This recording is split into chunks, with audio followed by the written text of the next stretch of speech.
अहिले तपाईँ गुगलमा गएर how to make money online भनेर सर्च गर्नुहुन्छ भने तेस्रो नम्बरमा ड्रप सिपिङ आएको छ। तपाईँले पनि चेक गर्न सक्नुहुन्छ। र ड्रप सिपिङ चाहिँ नेपालमा कतिको वर्थ इट छ र नेपालमा एउटा प्लेटफर्म आएको छ, तपाईँलाई थाहा छ कि छैन, ड्रप सिपिङ नेपाल भनेर। र म त्यसको बारेमा थोरै रिभ्यू गर्नेछु। त्यसमा चाहिँ अलिकति 2500 सब्सक्रिप्सन चाहिँ लिँदो रहेछन् मन्थली। तपाईँले त्यति पे गर्नुपर्ने हुन्छ र जसको कारण तपाईँले त्यहाँबाट चाहिँ त्यही नै सामान पाइन्छ अनि तपाईँले त्यहाँबाट सेल गर्न सक्नुहुन्छ। तपाईँले स्टकमा कुनै पनि सामान राख्नु परेन, डाइरेक्ट तपाईँले घरै बसी पैसा कमाउन सक्नुहुन्छ।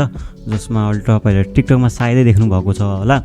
र म खासमा चाहिँ आज चाहिँ ड्रप सिपिङ कसरी स्टार्ट गर्ने, कसरी पैसा कमाउने भन्दा पनि ड्रप सिपिङ नेपालबाट ड्रप सिपिङ गर्ने कि नै र नेपालमा ड्रप सिपिङ कतिको वर्थ इट छ भन्ने कुरा चाहिँ म थोरै एक्सप्लेन गर्नेछु। र सो अब यो च्यानलमा चाहिँ यस्तै खालको कन्टेन्ट सायद म हाल्ने कोसिस गर्नेछु। सो यो चाहिँ एउटा टेस्ट कन्टेन्ट हो जसको कहाँ चाहिँ अलिकति राम्रो रेस्पोन्स आयो भने म यस्तै हाल्छु। र ड्रप सिपिङ नेपाल चाहिँ तपाईँ dropshippingnepal.com भनेर सर्च गर्नु गयो भने तपाईँले पाउनुहुन्छ।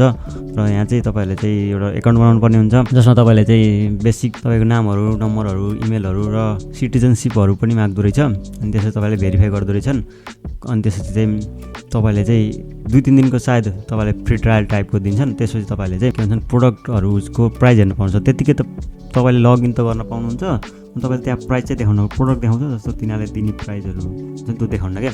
अनि त्यहाँ चाहिँ के हुन्छ भन्दा खासमा चाहिँ तिनीहरूले विभिन्न टाइपको प्रोडक्टहरू राखेको हुन्छ, जस्तो होलसेल रेटमा मानौँ। अनि जस्तो तपाईँले चाहिँ त्यहाँ प्राइस हेर्नुभयो अनि त्यसपछि तपाईँले त्यहीँबाट चाहिँ ड्रप सिपिङ गर्नु पाउनुभयो। जस्ट लाइक द्याट त्यहाँ तिनीहरूले एउटा माउस राखेको छन् होइन। अनि त्यही माउसको अब तपाईँले कस्टमर कताबाट लिएर आउनुहुन्छ त्यो तपाईँको हातमा छ। वेबसाइट बनाउनुहुन्छ या इन्स्टाग्राममा एउटा स्टोर खोल्नुहुन्छ या टिकटकबाट इन्स्टाग्राममा लानुहुन्छ। अब मार्केटिङ नि गर्नुपर्छ त्यसको लागि। अब जस्तो टिकटकमा त्यसको माउसको बारेमा भिडियो बनाउनु भयो, तिनीहरू मान्छेहरूलाई मन पऱ्यो, भिडियो भाइरल गयो। अनि त्यसपछि इन्स्टाग्राममा आएर तपाईँले अर्डर माग्यो भने अनि तपाईँले चाहिँ त्यो चाहिँ त्यही वेबसाइटबाट तिनीहरूलाई अर्डर गरिदिन सक्नुहुन्छ। जसको कारणले चाहिँ तपाईँले अर्डर प्लेस गरिसकेपछि जस्तो तपाईँले डेलिभरी गर्न पर्दैन, ड्रप सिपिङ नेपालले नै डेलिभर गरिदिन्छ। जसको तपाईँले अब बिचबाट त्यसको जस्तो ड्रप सिपिङ नेपालमा परेको प्राइस र तपाईँले कस्टमरबाट लिएको बिचको चाहिँ तपाईँको प्रफिट हुनेछ। अब एड्स रन गर्नुहुन्छ भने त त्यसको अब कट हुने भयो कति उस लाग्छ न त फ्री मार्केटिङको लागि टिकटक छ। र सुन्दाखेरि अलिकति रमाइलो लागिरहेछ, तर अलिकति भने जस्तो चाहिँ छैन। भन्नाले मलाई एकमा नराम्रो लागेको कुरा के भन्दाखेरि नेपालमा चाहिँ अलिकति त्यति मान्छेहरू अनलाइनमा अझै पनि छैनन् जस्तो मलाई लाग्छ। जसको कारणले चाहिँ यो बिजनेस अलिकति फेल हुनसक्छ। ड्रप सिपिङ भनेको एकदम राम्रो बिजनेस मोडल हो, तर नेपालको लागि चाहिँ यो छैन कि जस्तो लाग्छ अझै पनि।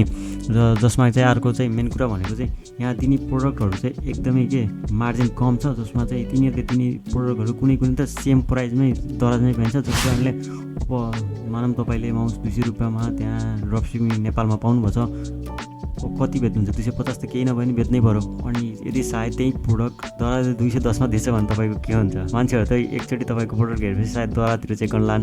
अरू पसलमा नै हामीले चेक गरिन्छ नि। जस्तो कपडा किन्न गयो भने यहाँ कति पाइएछ भनेर चेक गरिरहेको आएको हुन्छन्। नेपालीहरू झ्यापै त्यति सजिलै डिसिजन बनाउँदैनन् पर्चेसको लागि।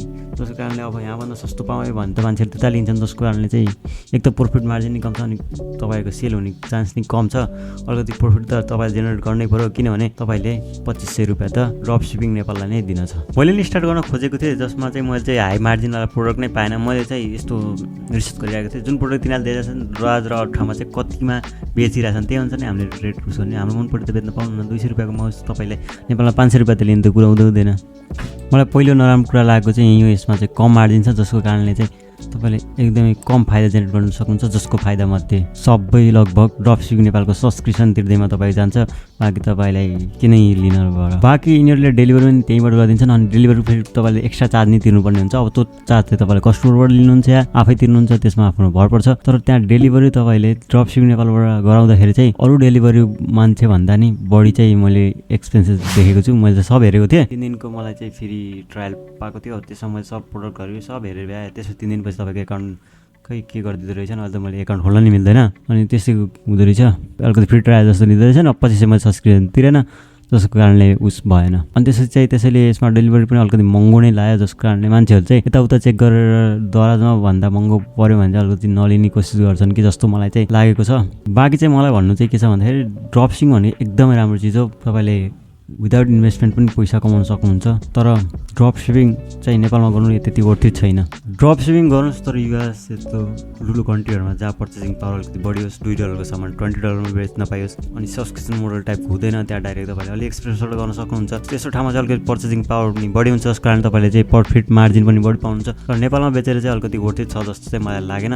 सो ड्रप सिपिङ चाहिँ नराम्रो होइन, र ड्रप सिपिङ नेपाल पनि स्क्यामी केही पनि होइन। बस त्यहाँको मोडलहरू र तपाईँले चाहिँ एकदमै ठुलो सपना देख्नु भएको छ ड्रप सिपिङ गरेर नेपालमै खत्रै पैसा कमाउँछु, जहाँ विदेशीहरूले कमाए जस्तो देखिरहनु भएको छ है, त्यो सपना चाहिँ चकनाचुर हुनसक्छ। त्यसै सुरुमा उस गरेको। र यदि तपाईँले ड्रप सिपिङ गरिरहनु भएको छ, ड्रप सिपिङ नेपालबाट भने चाहिँ मलाई इन्स्टाग्राम एकचोटि म्यासेज गर्नु, तपाईँले कस्तो अर्न गर्नुभएको छ, यसो हामी यसको बारेमा बुझौँ, अथवा केही भिडियो बनाउन सकिन्छ भने तपाईँसँग भिडियो बनाएर यो च्यानलमा पनि हाल्नेछौँ। सो यस्तै कन्टेन्ट यसमा हाल्नेछौँ। यदि तपाईँले ड्रप सिपिङ नेपालबाट तपाईँको सोच थियो भने अब तपाईँको चाहिँ अब नगर्नु चाहिँ मैले भन्छु, अब बाँकी चाहिँ तपाईँले गर्दै हुनुहुन्छ भने चाहिँ कस्तो गर्नुभएको छ हामीलाई जानकारी दिन सक्नुहुन्छ। Thank you for watching this video. Bye by.